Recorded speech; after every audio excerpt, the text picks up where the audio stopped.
Welcome to the Blow Up the Blueprint podcast, where it's all about how to use creative thinking in your business for a standout brand. With your host, Joe Gifford. Hi everyone, welcome to this episode of Blow Up the Blueprint, and it's Joe Gifford back here with the lovely Jenny Fenig. Hi Jenny.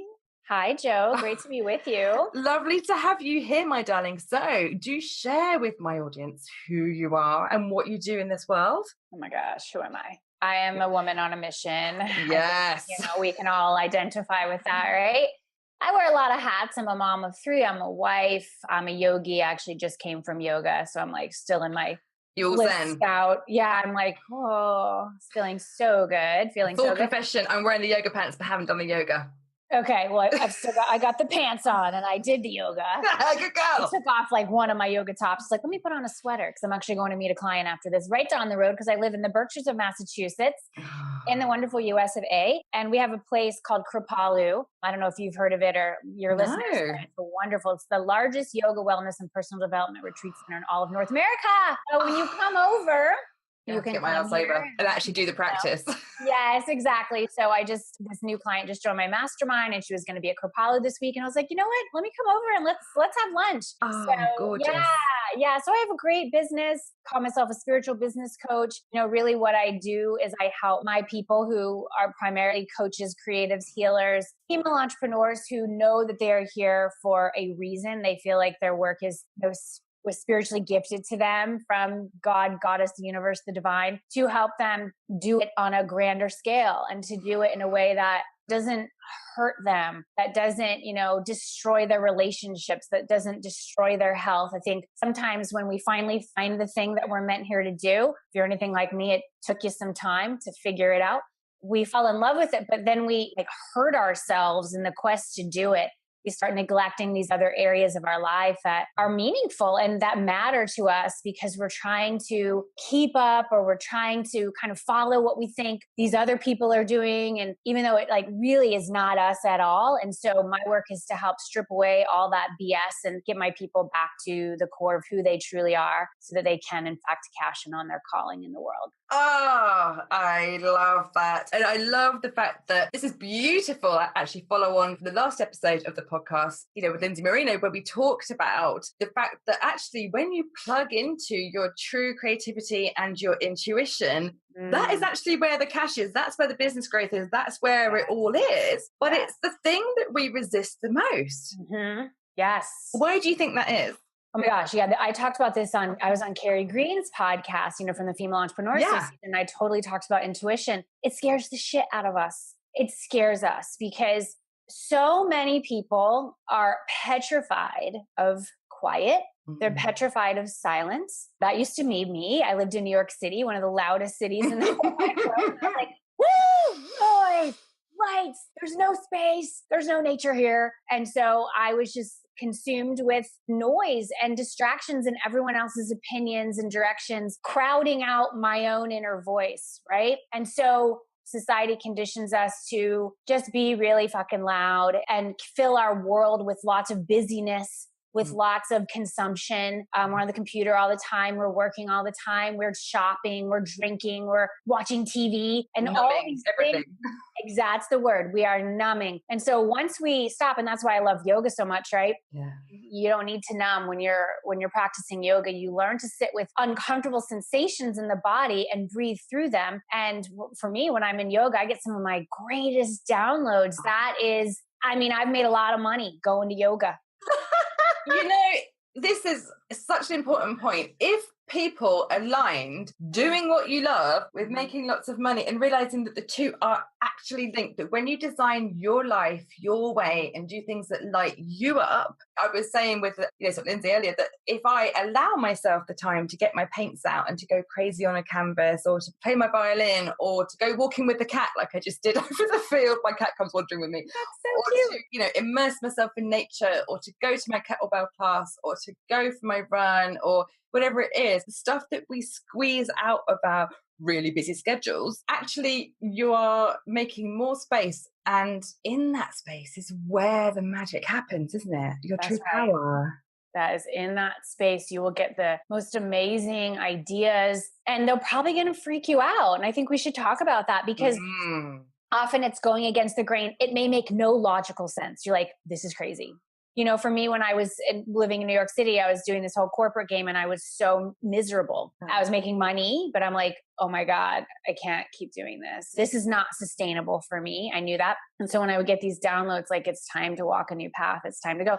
I realized I was going to train to become a yoga teacher when I was still employed full time. I didn't know where that was going to take me. I don't teach asana now, but I very much use all those tools in my coaching business for sure. Beautiful. Yeah, but it fucking scared me. What do you mean I'm supposed to do that? That's so weird. I get it, but where's that going to take me? What do you mean I'm just now supposed to quit my 6-figure job without another job? But I've learned to trust that. I have a very deep relationship, with God, with spirit, with goddess, like, call it whatever you want. It doesn't really matter. It's just trusting in something greater than you and knowing that where you are meant to go, like your destiny, all that you were designed here to fulfill, is so much more beautiful and expansive than you could ever come up with your rational, reasonable mind.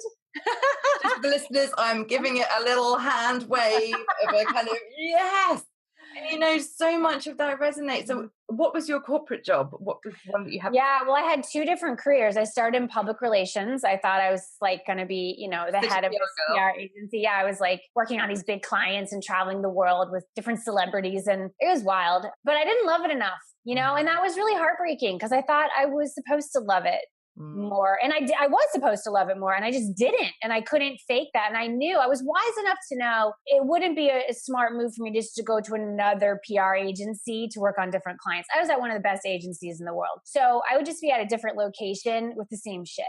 And so I said, no, that's not going to be it for me. And I went into a totally different career, which was painful because I was like shedding this identity that I worked really hard for. And I became a conference producer, which I didn't even know was a thing. And so that was an awesome gig because it taught me to think like an entrepreneur. I got a cut of the profits of my events. And once I figured out what the heck I was doing, my events were very profitable. And then I also saw these very fabulous speakers on my stages. Most of them were corporate executives, but I had some budget for some of my bigger events to book on like big names like Tony Robbins, Tom Peters, the T-Dog, Bagwell. Yeah, like big names. And so I saw these people on stage like, wow, just looking like they're having a blast up there, getting paid really well because I knew what we were paying them. And then I also saw from that job the power of getting like-minded leaders in a room.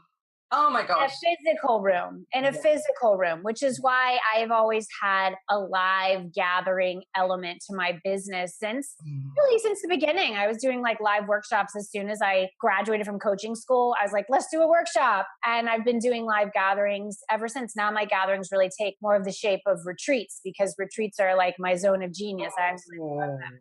But I saw all of that from that job. And I am so grateful for those experiences. At the time, I was, kind of cursing them, like, why am I here? I'm not supposed to be doing this. But we all learn from our past. And there's so much of that. Get that. Like everything was molding you and shaping you for this exact moment in time. Oh my gosh, there's so much in there that we're going to unpack. It's beautiful because I really resonate with the city job that you love. And I did love mine for a while, actually not even for a while, for a long time. I was in London as a design manager and new business development manager. So I was a designer, went way up the ranks, loved it, loved being, in the city, loved that there was always buses going past my house. In my 20s, I loved the noise. 20s. 20s I can do it. Now I'm like, I feel like, down, please, and have some quiet. I need some tea. I just need some tea. I've got my tea on the go right now. Gonna have my tea. Please, may I have some meditation music? I can't hear myself think. Exactly. I didn't realize that at my heart, I'm an introvert. I knew that I can show up as this big personality. I didn't realize that I recharge alone. And for me, that showed up lots of disconnection was showing up as health issues, as chronic fatigue, as fibromyalgia, of endometriosis. loads of endometriosis, I personally believe, a huge story behind that, but also I think is really linked with that, with the root chakra and with your creativity and your feminine energy. So that started me, and I quit with no backup. I quit my gorgeous job with my lovely team. Me too. Nothing. Quit. And I remember walking down the street, after I'd made this decision, I'd left my fancy flat, I'd left my job, my whole identity, as you were saying. And at the time, the boyfriend that I lived with, he decided that he'd had enough as well. So literally my whole life was like a sliding doors moment. Wow. And I was like, right, well, this is cool. I get to start again now. What shall I do? And that freedom of, I might do some writing for people over here. I love writing. Oh, look, I've been published over here. That's cool. I might do some more freelance stuff. I might do some teaching. Every single piece of all of those things now form what I do and what I love. And what you said, Jenny, was that your PR stuff, my God, how helpful is that now in your business? Your yogi stuff, this magical mix of all the stuff that you have, your experience, your approach, your personality, your expertise already is your amazing lens of stuff, which you couldn't have probably planned. Like if we'd done a 5-year plan, I wouldn't have said, well, I'm going to quit and I'm going to hope the checks come through, because it was still checks. Right. Oh my, you're so right, girl. I love that our paths are so different. And it's wonderful to meet a fellow sister who also quit without the net. I've actually quit without the net several times, because I quit my big job, which was heartbreaking but freeing. And then I moved back up to Cambridgeshire, where I'm from London, and was doing this whole, I'm going to cycle around and do my writing, which was amazing. But at the time, wasn't investing in myself in terms of support. So I didn't have a business strategy, didn't really know what was going on, was struggling. Took on some contract jobs, and I would only ever last like 3 months in each one, because I've got to quit this. And so I had this pattern of quitting and walking away going, I can't work for anyone. I need to do Right. But then you figured it out. Like that's me. I did that stuff too. I had freelance gig in the old life. Once I figured out, I was like, oh, I'm here to do coaching. I had this one dude who was brilliant, but also crazy, and hired me to be his person to help his next level. He sold a business. He had a good amount of money to be able to support his next venture, but I just knew, it was like, I can't work for it. It's like you. I mean, that's good, because you're experimenting. You're seeing what you're meant here to do. And then once you find it, and you grab on with both hands. Like, this is my thing. It's a total I will invest. It's a crazy adventure, and not for the faint of heart, but also fabulous. I can't count. There's so many times we used to call it Meltdown Thursday in my house, because when I first quit, I kind of ran my own design agency. Remotely, I was doing freelance travel writing, I was doing freelance blogging and copywriting, all of which I now bring to my content agency stuff, which I do, and the creative thinking and content strategy that I do with clients. So it all makes sense now. But at the time, I then had baby twins. And oh my gosh, was still in burnout from when I quit my previous career. So it was all kind of like, I know that I'm capable of this. I can't work out how to get from here to here. I'm going to have a meltdown every Thursday about it. But now I know I could have shortcut that if I'd have had a coach. Right. Exactly. Or started investing really small. Right. When I did it, it's such a good point. The market was so different. I quit my last corporate job 10 years ago, Joe. It was November 2007. Okay. Now in November. Isn't that crazy? I'm doing about that next week. I'm doing a whole Facebook Live and podcast, all that. Because it's like, holy shit, it's been 10 years. But I look back going, wow, how much less lonely it would have been if I would have had a coach, I've known about these programs. I wasn't even on Facebook when I quit. It was that it was such a different time. And I'm so happy for those who are kind of coming up now. When I get my hands on my coaching students or those women who join my mastermind, I'm like, oh, I'm so happy for you. I'm so happy that you have, found the support system, that the tools are what they are now. Lead pages exist. I'm like, that wasn't there when I was here. We had to hire somebody. It took days to create something. I didn't it wasn't even Facebook in 2005. We were still MySpace, and I was blogging on Blogger, and it was all very, very different. And now it's like, you've got Twitter, you've got Instagram stories, you've got all the stuff. And as you say, I only started investing in myself. So I quit in 2005, had another portfolio career. I only really started investing in myself in 2013. Wow. Okay. So you were kind of going it alone there. But I would have shortcut this whole bad boy by about 7 years if I'd have just.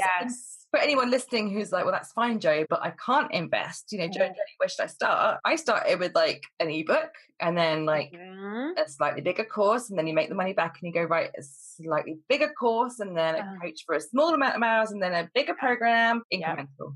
Totally. And totally. And most, programs like we're happy to offer, we have payment plans for ours. Like some of the payment plans, I'm like, this is way longer than I was ever offered, when I was in that. But I know that for some women, it will make the difference between whether they can do it now or not.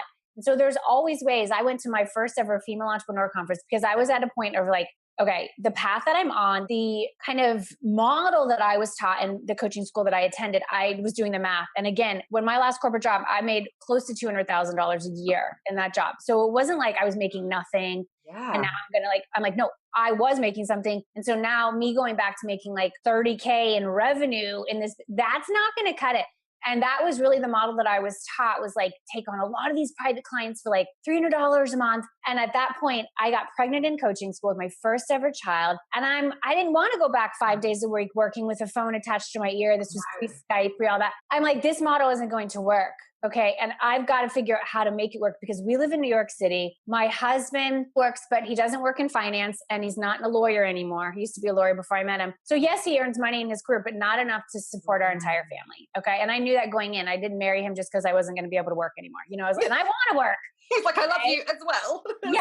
And I actually want to work. So, okay, this isn't going to work. And I was on a teleclass back in the day. There was these teleclasses. They're now webinars, FYI. And so I was like on this teleclass, somebody told me about like overcoming fear. And I was petrified. I was like, oh my God, I need to be on that. And it was led by this woman, Allie Brown. Do you know who she's like the OG, right? Okay.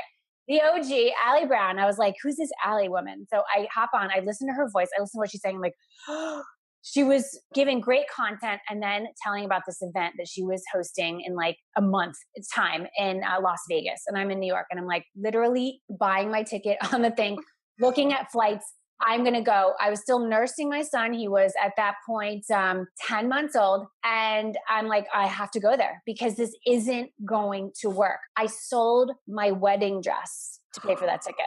I sold my wedding dress, like one of my famous stories. I sold my wedding. I always knew I was going to sell it. I bought it secondhand. It was a designer dress bought from a designer consignment shop on the Upper East Side of New York. And I always knew some woman gifted me that opportunity to wear this dress that fit me like a glove. It was Badgley Mishka, like out of a dream. And I said, okay, I've been waiting. It's been sitting in my son's closet now. It's time.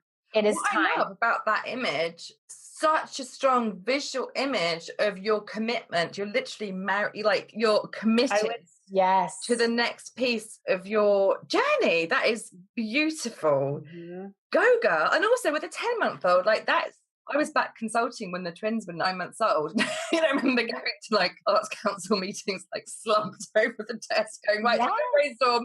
Come on, yes. I mean, that's no mean feat when you're still nursing and you've got a little one, but you took that action. Allie Brown, I mean, massive girl crush, clearly. She's an amazing human being. Mm-hmm. So with the live person events, I just want to circle back to that because you said obviously going to Allie's, you had to be there. Live is now such a massive part of your model and strategy. Mm-hmm.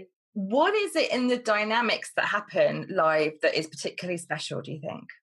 Yeah, fabulous question. There's magic that happens in that room. There's magic. Listen, there's magic happening between you and I right now in this conversation. It's really powerful and I'm so enjoying it. And I'm so grateful that we have technology. We can have these conversations. You can put it up on your podcast. We have Facebook Lives. I have fabulous programs that are fucking deep and transformational, and they can join in from wherever they are in the whole wide world. In fact, my last coaching school, one of our students lives in Russia. She's originally from Europe. She lives in Russia now. And we had a retreat as part of my coaching school. And the last round of our retreat, I'm going to do it from our next class too, I had the retreat in my home. I have a beautiful home here. And I was like, you know what? I'm at a stage in my business where I only want to work with people I actually want to have in my home. Oh. And yeah, it was so cool. It was like an up level for me. It was like, that's where I am. That's where I am. And I love my people so much. And so my Russian student came to the freaking retreat. Like you hear people like they won't get in their car and drive for 2 hours. She got her butt in a plane and flew from Russia and she was here. And there was, for everyone involved, myself included, is unforgettable what happened in that room. You shed things. You realize you're not alone. We shared desires and what they are releasing. We did that on the first morning of the retreat. And I saw the transformation. One of my students, she was actually a graduate who came to the retreat. She's like, oh, Jenny, could I bring my healing bowls? Yes, you can. She goes, do a session. I'm like, yes, please. We were on the ground level of my home, beautiful space. She brings her bowls. We're all like, I have clients on my couch. We're on the floors. We have yoga mats out. I mean, it was just like, you can't she couldn't have done that otherwise in that way. She's putting stones on our chakras, putting essential oils on us. Like it was. Number one, I want to hear.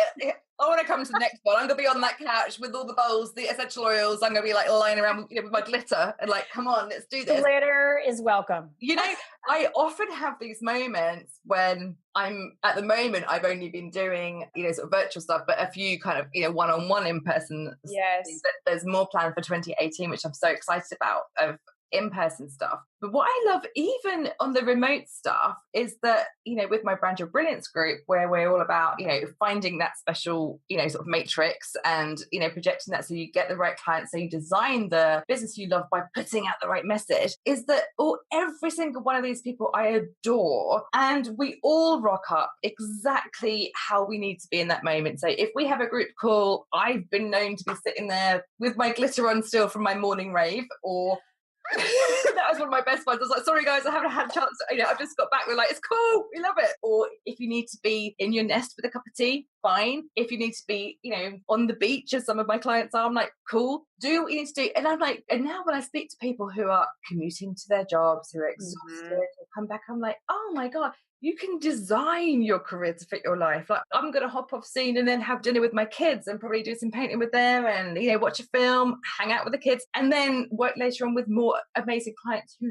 light me the fuck up. Like, so amazing that we get to do that. But that's where the creativity comes in, isn't it? That you get to tune into what you want. And, we're never going to hit it straight from the gate. I'm now self-employed. I'm going to design this thing. I'm going to get it all correct because we have things to work through. But, exactly like you were saying, in those moments in your home where you've chosen to have people that you are so stoked to have there in your space, creating magic, that's not work, is it? Oh, it was, let me tell you what else doesn't work. I've now led 2 retreats outside of the US this year alone, Costa Rica in January, and then Tulum, Mexico in July. And I'm going back to Costa in March, which is going to be just mind-blowingly fabulous. Same resort we were in January, because I knew there was more work to be done there. It's sacred land. And when I'm there, I'm like, this is my work. This is what, okay, you're breaking, how did I get here? And I just love it. And I'm so blessed. And for my women who come, it's like they're realizing too that they can have this. You're allowed. And I think for a lot of us women, it's that permission slip. We're allowed to love what we do. We're allowed to work with people who we adore. And sometimes we didn't maybe consciously choose that in our former lives. Maybe there was like some conscious things at play where it's like you work with somebody like, oh, this person's an asshole. Why don't you work with them? And there was something you had to work out. Now we can be much more intentional with who we take on because we just can, when we are leading up our own thing, we can say, these are the types of clients that I work best with. This is who, is not an ideal fit for me. So it's just, as women, the more that we claim this, the more that we realize we can make fabulous money just helping people. I know. And that is what is so beautiful. And I find that for peeps who are still trying to find their way a little bit, and they kind of, they haven't made the connection of how everything that they've done so far is part of their brilliance. And here's how we can package it up and magnetize those clients. Because once you magnetize the right ones who love the fact that you're going to be splashing like essential oil everywhere with, your Buddha bowls and everything. And my peeps love the fact that I'm usually covered in glitter or sitting with a cat or doing something odd with my kids. But they know that through the messaging that we put out, through the brilliance that we portray. Yes. And, when you're starting out, sometimes people are like, well, I'm going to try on your messaging because that seems to be working. And the copy and your tone of voice and your business model seems to work. I'm going to try it on. Oh, it feels really weird. I'm getting weird clients. Once you step into who you really are, and it's a journey, you've got to find your voice and find your feet. But that's where you are well on your way, aren't you, to establishing your awesomeness in this world. I call it flying your freak flag. Flying your freak flag. It's like, wear your freaking glitter. Tell them you went to the rave. At my retreat, I went to India this year, which was just it was a dream come true. I turned 40 and I just knew that I was going to get to India. And I was like, oh my God, I'm going. Like, this is the trip. And I brought home bindis. And so we wore bindis on the, I'm like, yes, like I know I've struck gold when my clients are like excited because we're passing around bindis to wear. And they're, yes. And so that's what it is. And so it's like, but if you aren't into bindis or yoga or India, like, then don't fucking rock a bindi. It's like, just because I am, or Joe's glitter and you're like, I hate glitter. I know people who hate glitter, which I have a hard time even understanding that. But we can get therapy around that. It's so funny because I have 3 kids, 2 boys and a daughter. And my daughter's like obsessed with sparkle glitter. She was this fairy princess for Halloween. And the glitter really was everywhere. And Steven's like, can we just kind of like tone it down on the glitter? I'm like, no, we can't. We always have glitter in the carpets. Glitter's like part of life, We have glitter like spread into the carpet at all times. It's usually by the sofa, in the kids' room, up in my room, because I bought a slightest hint of any dress up.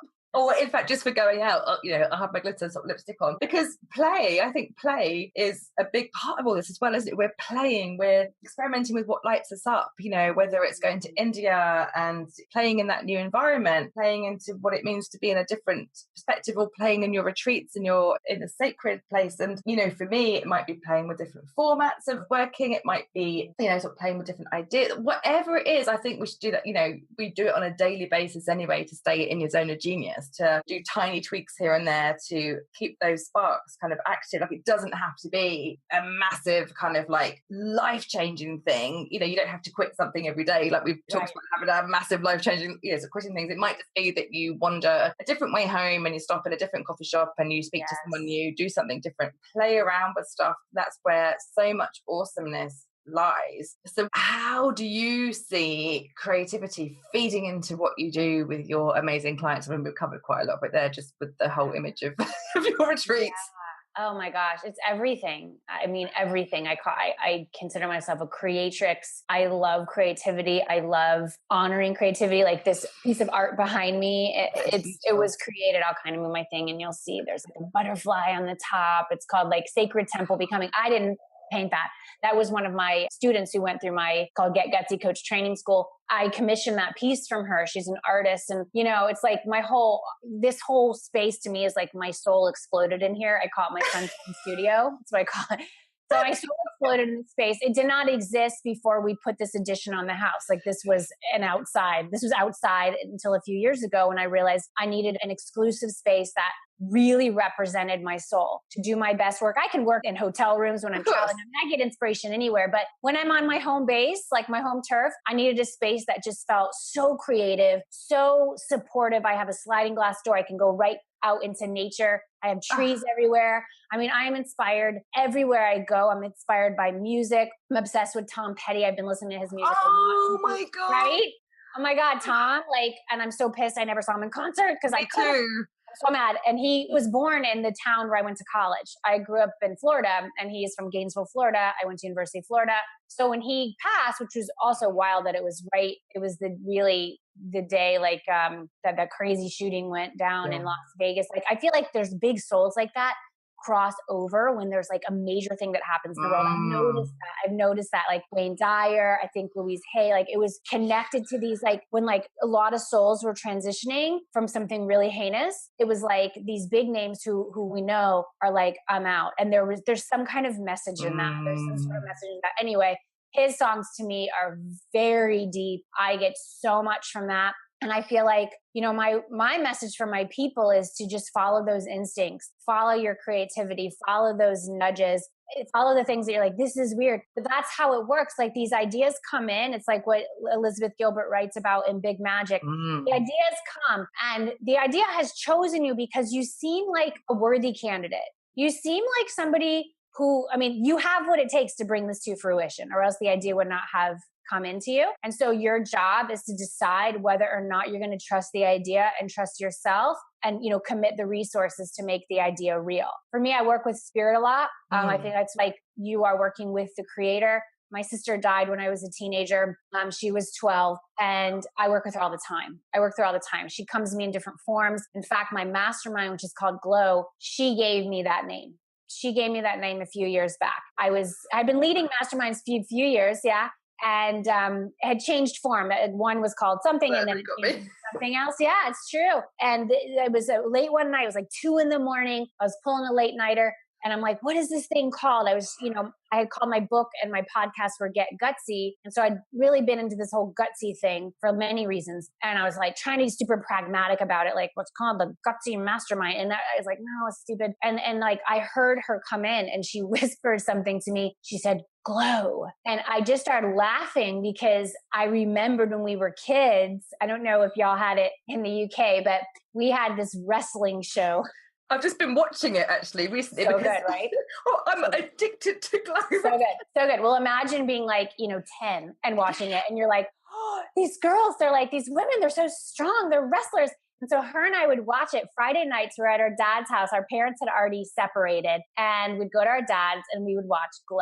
And it was awesome. We'd have like Domino's pizza, we'd eating our pizza, watching Glow. And I heard her say Glow. And I was like, oh my God, I was remembering about that time. It was gorgeous ladies wrestling. And then instantly it came into my brain. It was like, boom, boom, boom. Gutsy leaders of wisdom. That's what it is. Those are my people. Yeah. And it was just like, boom. And I've been leading Glow ever since. And that to me is like the ultimate creative expression, the ultimate creative process when you can realize is you're not doing this by yourself. There are so many powers that you can tap into with nature, with your spirit guides, with God, goddess, source, with just messengers. You'll be just out and about and someone will say something, you're like, that's it. And do that. It makes it so fabulous. And for me, I just want to saddle up and go for another ride every day. I wake up excited. Yes, I do. I wake up and I'm like, yes, I want to expect miracles today. They're going to happen. And I sort of, run downstairs and cuddle my kids. And I might be tired some mornings. So the running downstairs might be a little bit more, let's put the coffee on first. But it's just like, yes, because we do get to have miracles every day. And it's done. If anyone's like, what the hell are they talking about with Glow? There's a Netflix series with Mark Maron, which is, see, I didn't actually realize that Glow was a real thing. It was a real thing. Netflix. And then we found the actual stuff on the documentary. There's did you see the documentary where they showed you how, and then like now we all sat, my daughters who are 8 and my partner, my daughters loved it. And if I was a kid, obviously like I was a kid in the 80s, but I totally missed out on that one. It's so much fun. What was the lady's name? Like the restaurant, I'm just thinking her like she was like the Samoan and she was, oh yes. Because she had her and she had like the health issues later on. I was like, oh my gosh, I never knew what happened to her. It was so good, y'all. You have to just go see it. I'm going to put the link in the show notes, guys. Honestly, it's amazing. And I love that. It's the second podcast interview of the day where I've welled up. Yeah. So beautiful that your sister was there to help with that. And I love that kind of Glow acronym as well. That speaks to so much. And I love hearing about how allowing those moments of intuition and creativity are getting you those hits of like alignment. It's like, yes, that makes sense. That's awesome. And I love how this room, obviously this won't be on the podcast because it's audio, but I can see Jenny's lovely room where your soul has exploded in that space. Heck yes. How can you make your soul explode as much as possible around you, wherever you are? Is it the clothing? Is it your makeup? Is it whatever you're doing with your hair? I quite often feel like a soul explosion on my hair when I'm having a sort of rainbow hair time and I'll be all the colours on it. And it's great. Well, it's kind of brown and blue at the moment, which is, it needs to judge up. But, whatever it is that you need, surround yourself with that energy and get in person with people who light you up. Yes. My soul is on fire just speaking to you, my lovely. I just want to get on a plane and come. I know. I'm like, we got to hang in person. Like there's a lot to do. The other thing I'll mention to your people, which I don't know if you use these, Joe, but I have these on my desk. I'm like into oracle cards. Well, I'm going to create my own deck. I'm just putting it out there. Alana Fairchild, Sacred Rebels. I don't have Sacred Rebels. I have a bunch of decks, but I got this one recently and I'm like, so I will use these a lot with clients. I'll sometimes do them on like a Facebook Live.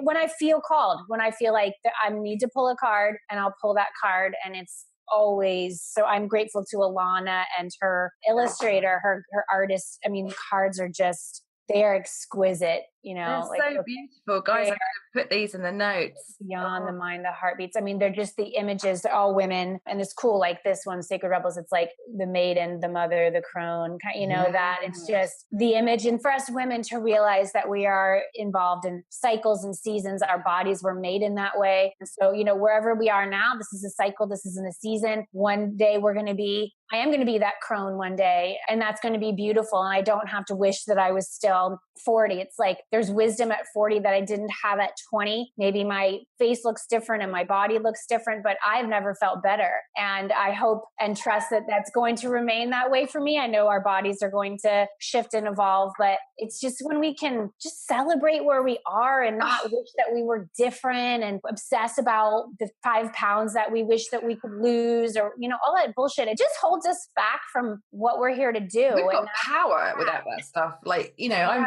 I'm 41 now, so I turned 40 last year. And I often say to people, it's like, I am the happiest I have ever been. I know myself more than I ever did. My body, yeah, sure. But when I was younger, it was probably slimmer. I don't care. Like now, I know it so well. I know how it links with the moon. I know how to listen to it. I celebrate it. This year, I did my first ever naked photo shoot for someone's photography project. That's so awesome. Like a naked photo shoot. I think, the month, I had like a 3-week period where it's naked photo shoot, half marathon, snowboarding. And I was like, oh my. Yeah, 40's pretty cool. You rocked it. I'm loving it. And it's like, when I was younger, I had all these insecurities, but that's 20 years later of self-development work, of personal insights, of spiritual growth, of all of that stuff. So I had like another 20 years on that, and 60 is going to be awesome. I'm like, bring it on, and the fact that I think what we all have to remember is like, we're fucking alive.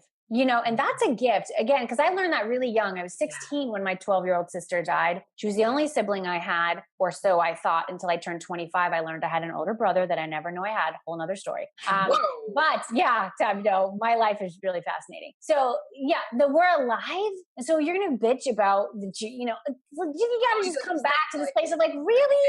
Really? Like, we're breathing right now. This is amazing. We can do anything. I mean, we're living in these fabulous times. Yes, there's a lot of hardship that's going on, and the world needs more, especially women leaders, to step up and speak our truth, to help people, to point out injustices, to point out bullshit, like that whole, hashtag Me Too, that really captivated me. I realized, how things were done back then. And now with my daughter, who's 3, I'm already having conversations like with her teachers. I'm like, how are we making sure that like girls know how to speak up? And like, because I have 2 sons too. And it's like, when does this begin that we, you know what I mean? Like how we are with our bodies, and that we, like, can't we just see each other as humans and not pieces of meat, and that anyone can control us or do things to us that's not okay with us. So, I feel like that's one of my responsibilities is to bring languaging to this so that we leave this planet better than how we found it. And I think that, we touched a little bit on this, the fact that as entrepreneurs, we can design a career that fits our lives and the families, but we make impact. If you have a voice, if you learn to lead in your own life, if you learn to lead within your family, within your team, if you have one, within your, community, whatever that looks like, online, off, everywhere, you're having a ripple effect. You're having a profound effect on the lives of people who you might not even know who's listened to your most recent podcast or read your blog post, or that might have been the spark, as we said earlier, that will start them to think, do you know what, I've always had this little itch that I can do more in the world. What can I do? We'll go read Jenny's stuff, go see what's going on, start to explore that itch. This might be another little nudge from the universe for you, or you're thinking, hey, I want to go to early morning raves and then come back and talk to my clients and then pick my kids up from school. Like, for me, that was a perfect day. I'm just like, I love my life that I get to go. And this was a morning Gloryville one, Jenny, you'd love this. Oh my God. Have you seen the Shard in London? It's like a massive, like, sort of glass building. So we're up in the apex of the Shard for sunrise of the autumn equinox, right? Oh my God. Really powerful. Everyone's all dressed up. There's like, raw vegan food. There's like amazing tunes, and the sun's coming up over the city.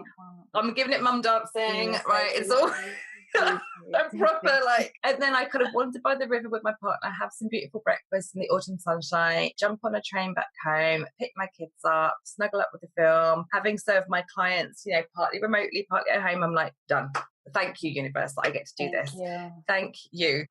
But other people can do that too, in whatever it looks like to you. If you start following that creative itch and start to look at what you can do, we have power, don't we? Yes. Create your power.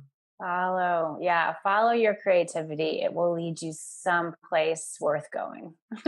Listen, my gorgeous girl, where can people find more of you and your gutsiness? Oh, yes. Well, thank you for asking. Well, oh my gosh. Well, my home base is jennyfenig.com. For those of you who want to kind of tap into a meditation I have around attracting in more soulmate clients, jennyfenig.com/clients. Grab that. Happy to offer that up to your people. Thank you. If you want another podcast to listen to besides Joe's awesome one, mine is called Get Gutsy. Yes. And so I want to have you on my show. So I'm going to send you a link if you're game. And come on. It's going to be a hell yes, isn't it?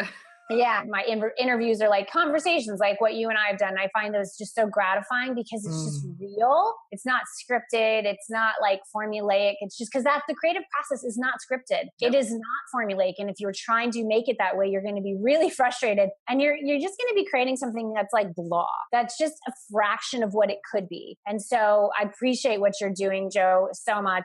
I'm also really active on Facebook and Instagram. So, I'm going to put all the links in the show notes, guys, so you can find Jenny everywhere, so go find her. And also let us know, what you thought about the conversation, what aha moments you had, what your soul looks like when it's exploded around the room. Tell us what has lit you up from this conversation, if anything. And Jenny, thank you. You're amazing. Thank you. Bye.